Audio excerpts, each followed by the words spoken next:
shir ballaaran oo ay isugu yimaadeen uqaasha waxgaradka iyo qaybaha kala duwan ee bulshada deegaanka Ceegaag ayay kaga soo saareen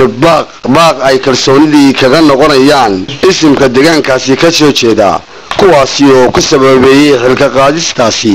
sababo la xiriirsan markii uu gudan waayay hawlihii loo igmaday iyo waliba isagoo aan la tashiyo la samayn beesha gudaheeda waxaana halkaasi kelmada ka soo jeediyay uqaasha beesha oo iyagu si adag uga hadlay qaababka ay xilka uga qaadeen xafladan aynu isugu nimid Ceegaag ee beesha Hayaag oo ujeedadeedu tahay isimadu sida ay uqaashu u cadeyn doonaan nidaamka ay ku salaysan tahay iyo ujeedooyinka ay leedahay waxaan marka hore ugu horeysiinayaa inaan ku soo dhaweeyo 5 caaqil oo ka tirsan beesha Hayaag oo midba mar jeediyo ujeedadii xafladan loo qabtay waxaana ugu horeysiinayaa caaqil Cabdi Ciise Guduri xafladan loo dhigay oo beesha magaca Hayaag ay u dhigtay oo la isugu yimid in boqor Cabdillaahi Axmed Cali oo horay xil loo saaray oo beesha boqor u ahaa in xilkii laga wareejiyo iyadoo loo sababeeyay xilkii loo dirtay oo uu ka soo bixi waayay darteed in xilkii markaa laga wareejiyo lagala noqdo oo ay markaa ay saaran tahay sidii aanu xilka ninkii aanu saari lahayn aanu soo diyaar gareyn lahayn sidaa darteeda xafladan maanta aanu u wacnay caaqilka labaad Cabdi Jaamac Geyb اللهم صل على سيدنا محمد وعلى آل سيدنا محمد وسلم بالشهادة ماشي isugu timi uqaasha culimada diinka codkarka dhalinyarada saxaafada sharafta leh ee ka timi meelaha kala fogfog salaanta sharciga ku salaamaya assalaamu alaykum wa rahmatullah salaanta bacdigeeda oo uqaasha aanu nahay ka wakiila ummadii xilka aanu haynay inta meesha fadhida iyo inta maqanba annagoo ku hadlayna afkoodii oo aan ku hadlayo beesha Hayaag afkiisii aan ku hadlayo mas'uul kaga ahay ninka Cabdillaahi Axmed Cali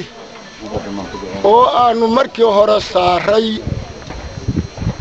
boqortooyo u dooranay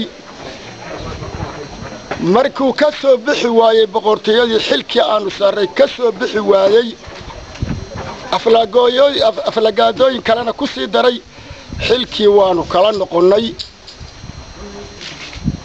qabiil ahaan bulsho ahaan arki doonta saxaafadda inay nagu caawiyaan sharciga aanu annagu aragnay inay nagu caawiyaan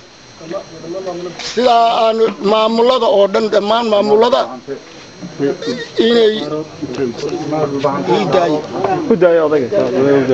inay ummadda isimadii dhulbahante oo uu gaf ka sameeyay inay iyaguna nagu caawiyaan sidaa awadeed bulshada aanu wakiilka ka nahay ninka Cabdillaahi Axmed Cali way kala noqotay annagoo mas'uulka waa kala noqonay xilkii aanu saaray assalaamu alaykum wa rahmatullahi wa barakatuh aad u mahadsanyahay caaqilku baaqa uu ku dhawaaqay oo ugu jeediyay saxaafadda isagoo ku hadlaya qaybtiisa caaqilka oo qaalnimada beesha Hayaag iminkana waxaan ku soo dhaweynayaa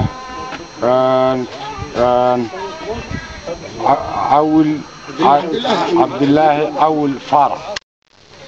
شيف عاقل كودي عول حاج علي أبكر سلوك بسم الله الرحمن الرحيم waxaan salaamayaa marka hore dadweynahan sharafta badan ee fadhiya madashan quruxda badan iyo bahda saxaafadda labadaba waan salaamayaa waxaan ku salaamayaa salaanta islaamka assalaamu alaykum wa rahmatullahi wa barakaatuh waxaan u sheegaynaa oo u soo jeedinaynaa baaq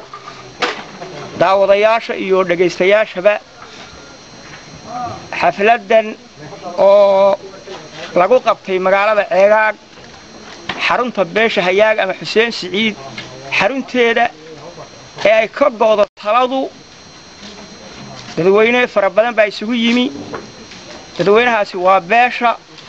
oo ay hogaaminayso cuqaashoodii madaxda u ahayd una go'aaminayso dadweynuhu wuxuu ka kala yimi labada gobol ee ay beeshu wax ka degto sida Cayn iyo Sool oo kale magaalada koobaad Ceegaag oo ah xarunta beesha sida Buuhoodle Laascaanood Wirwid Dhalaamo Cune Xamar lagu xid dandan ilaa iyo goob iyo marqaan halka waxaad ka garanaysaa in beesha xoogeedii halka ay fadhido oo la isugu yimaadaan ama 9 magaalo ama 10 magaalo laga yimi waxaan hogaaminaysaa cuqaashi beesha xukuntay ilaahay baa xukumay u talinaysa anigoo ku hadlaya magacayga iyo magaca cuqaashi Hayaag iyo magaca beesha inta anigoo ku hadlaya anigoo ah Chief Caaqil Cawil Cali Abakor waxaan u soo jeedinayaa baaq daawadayaasha iyo dhageystayaasha Soomaaliyeed ilaa ismada dhulbahante ilaa beelaha kale ee Soomaaliyeed xafladan ujeedo waxa weeye inaanu baaq ka soo jeedino ujeedada aanu halkan u nimi oo ah isim markii hore ay beeshu lahayd oo la yiraahdo Cabdilaahi Axmed Cali Dabagooye ayay beeshu markii hore u idmatay inuu isim u noqdo ninkaas uu ka soo bixi waayay xilkii loo idmaday uu ku tacadiyay uu gabay markii uu gabay waxay duruuftu noqotay in beeshu ay dib uga tashato iyadoo oo eegaysa danaheeda laga maarmaanka hadda ayaa shirka lagu qabtay magaalada Ceegaag oo ah xarunta beeshu ay ku tashato waxaan markaa baaq u soo jeedinaynaa bulshooyinka Soomaaliyeed haddaanu nahay beesha Hayaag anigoo ku hadlay afka cuqaasha iyo afka beesha labadaba waxaanu si toos ah kalsoonidii codka uga noqonnay Cabdilaahi Axmed Cali Dabagooye laga bilaabo maanta micno weyn u sameeya beesha laguna kalsoon yahay lagana fiirsaday waxaanu ka codsanaynaa maamulada Soomaaliyeed iyo isimada dhulbahante iyo beesha dhulbahante iyo maamulada oo dhan si sharaf leh inay noogu taageeraan isimka aanu kala noqonnay xilkii kalsoonida markii uu gabay hawsha iyada oo uu ka soo bixi waayay sida baanu beesha saxaafadda daawadayaasha dhageystayaasha baaqaas aan u soo jeedinaynaa assalaamu calaykum waraxmatullaahi wabarakaatuh shirku waa salaamiyah salaanka bacdgeed أنا وعقل عقاش هذا ليس كميدا وعد كان كوهذا ليا كي عقاش كوهذا شيء يهي وحن هالكن أمي مدو حفلة نود جني عبد الله أحمد علي حلكي أنا جو أولا أنو صاري يعني أجرني وكسر بحواي وضيعي وحن مركا أجرني أنو كلوريجنا حلكي وكقان خير كيس النصار ummadda meesha ilaahay isugu keenay sharafta leh waa salaaman tahay waxa iigu xiga ninka isimka la yiraahdaa waa madaxweyne oo kale madaxweynuhu haddii ama waqtiga laasto ama uu dhaco lamana caayo meel xun lama geeyo sidaas oo kale to eebayna meel xun uu shaari mayno marka hore halkaas waxa weeye noloshiisa hadii ama jiritaankiisa dambe waxa noo raaca waa Cabdilaahi Axmed Cali waxaan ii raaca sida raggaasiba u yiri xil baanu saaray xilkii waa ka soo bixi waayay hadduu ka soo bixi waayayna haddii aanu nahay dadka mas'uulka ka ah waxaanu garanay inaanu ka dhigno isna waa ka soo bixi waayay annana waa ka dhig waxa raaca waqtiga ay noo ahaato insha Allah mid dhaama inaanu keensanno meesha halkaa jagada inaanu mid dhaama keensanno. Assalaamu calaykum. sida uqaasha iyo waxgaradka iyo odayaashu ay u tilmaameen xafladan halkan maanta lagu hayo Ceegaag oo ah rugta u mudan beesha Xuseen Siciid halka ay ku tashato madasha ugu weyn ah. xafladda sida uqaasha iyo waxgaradka iyo odayaasha iyo bayaankii 27 Abriil ka soo baxay qurba joogta iyo siyaasiyiinta iyo waxgaradka beesha ee dibadda ku maqan sidaas ay u sheegeen ayay xafladani ku salaysan tahay. uqaasha iyo waxgaradka iyo baaqi hore ayaa hawsha dhameeyay 27 Abriil buu Cabdilaahi Axmed Cali hawsha dhaafay ilaahay meel khayr laagi tayna waxa weeye tii gabagabada ahayd ee lagu sagootiyay safarkiisa meel khayr la Allah ku furo anagu wax wanaagsan baan horena ula jeclayn wixii wanaagsan ula jeclayna si kastaba ka noqotee ka xumaat wixii beeshu u igmatay baa lagala noqday markii sidii loogu dhiibay ay u socon weeyay runtii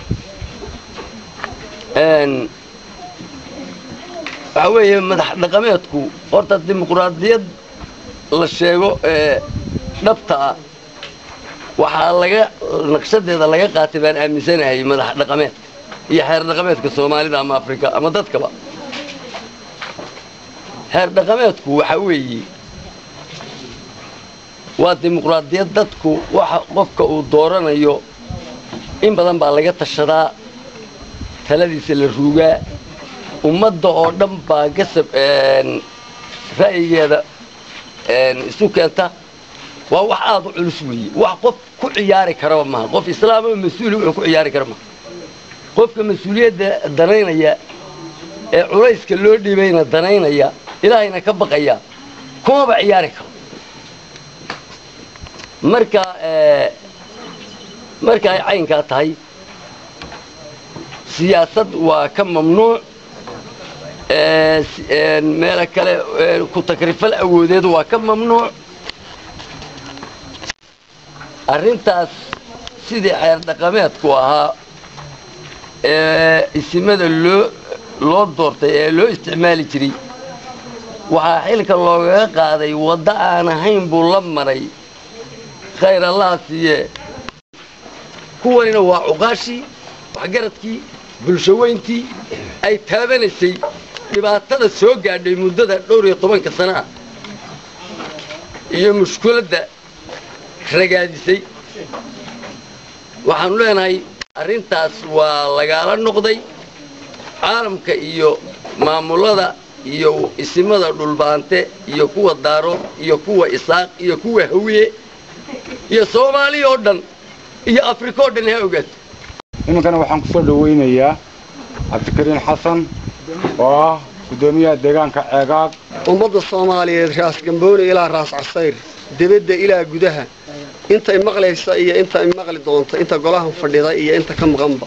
waxaan ku salaamayaa salaanta islaamka assalaamu calaykum wa rahmatullaahi wa barakaatuh. salaan kadib maanta oo taariikhda bisha May ay tahay 3 waxaa shirweynahan aad arkaysaan lagu qabtay magaalada Ceegaag. shirweynahan magaalada Ceegaag maanta lagu qabtay ujeedadiisu sidii uqaasha iyo raggii horeba sheegay ama aqoonyahan ha ahaado ama uqaal ha ahaado ama waxgarad ha ahaado ama culimaa u diin ha ahaadee sidii raggii horeba sheegay waxaa xilkii lagala noqday Cabdulaahi Axmed Cali Dabagooye oo horay isim beesha Hayaag uga ahaan jiray waxaa si buuxda kalsoonidii isimnimada loogala noqday beesha Hayaag haddii aanu nahay mas'uuliinteedii waxaanu kala noqonnay xilkii beesha lahayd waa kala wareegnay haddeerna booskaasi waa bannaan yahay waxay u taalaa beesha dhammaanteed iyadoo taladeeda laga fiirsan doono intaa haddii aan ka gudbo raas gambooni ilaa raas casayr dibadda ilaa gudaha ummadda Soomaaliyeed gaal iyo muslim mid kasta ha ahaatee iyo adduunyada kale dawladaha waxaan badawanahay waxa dadku wuxuu yiraahdaa hadda dawladaha adduunka ka jira Mareykanka wuxuu ugu weyn dawlad la yiraahdo Suudaan oo bari dhawaad qaadatay waa calan dambiis dawladaha adduunyadana waxaan u sheegaynaa xilka inaanu kala noqonnay Cabdullaahi Axmed Cali dabagooye beesha hayaag si buuxda inay ugala noqotay xilkeedii booskaasina maanta bannaan yahay taladiisana si buuxda dalka iyo dibadda wax kasta oo cid kasta oo taladeeda ka buuxsan karta laga tashan doono inta haddii aan ka gudbo haddii aan ku hadlo magaca beesha sida odayaashii horeba sheegeen haday wax garad tahay haday cuqaal tahay haday culimaa u diin tahay hadday ummadda maslaxadda beesha ka talisa ay tahay ee beesha masiirkeeda la weydiiyo sabab laan lagagama qaadin xil la qaadana hawsha suuleey wax badan baa la dul qaadanayay arrintaas inay ka soo darto mooyaane waa ka soo rayn weynay xilka isaga iska qaaday boqor Cabdullaahi xilka isaga iska qaaday Cabdullaahi Axmed Cali oo beesha ismu ahaa waxaanu ummadda u sheegaynaa xilka inuu isagu iska qaaday aan ku darayaa oo ka hadlayaa sidii odayaashu ama kuwa nabadoonnada ama kuwa kale dhaqameedka sidii ay uga hadleen ayaan anaguna taakiininayaa raacinayaan boqor Cabdullaahi Axmed Cali waa lagala noqday sidii odayaasha hore u sheegeen xilka la saaray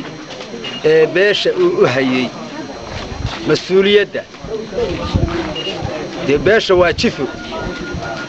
ummadda Soomaaliyeed ama islaamka ninka mas'uula ee isni wuu u wada hayaa ummadda muslimka mooye gaaladu way ogtahay ninka mas'uulka way xurmaysaa sidaa yaa ninka isinku ummadda isin u yahay laakiin de reer baa doortay annaga dooranay xilkii uu ka soo bixi waayay wax kale loo dhimi maayo waa lagala noqday sida odayaashu u sheegayaan waxaan kaloo ku darayaa intaa ummadda Soomaaliyeed ismadeedu inay ummadda Soomaaliyeed iyo wixii islaamaba daacad nabadgeliyo iyo siyaasad la'aan inay ugu shaqeeyaan inay daacad u noqdaan dadka ninka mas'uulku hadduu daacad noqdo ummadda Soomaaliyeed ee kala xareysan ee la odhanayo maamulka ninkaas u tagi maayo waxaan ku darayaa oo intaa kaga gudbaya in ummadda ismadii dalka iyo dadkaba ay daacad u noqoto oo meel kasto Soomaaliya joogto ninka isinka siyaasad isin inuu ka madax banaanaado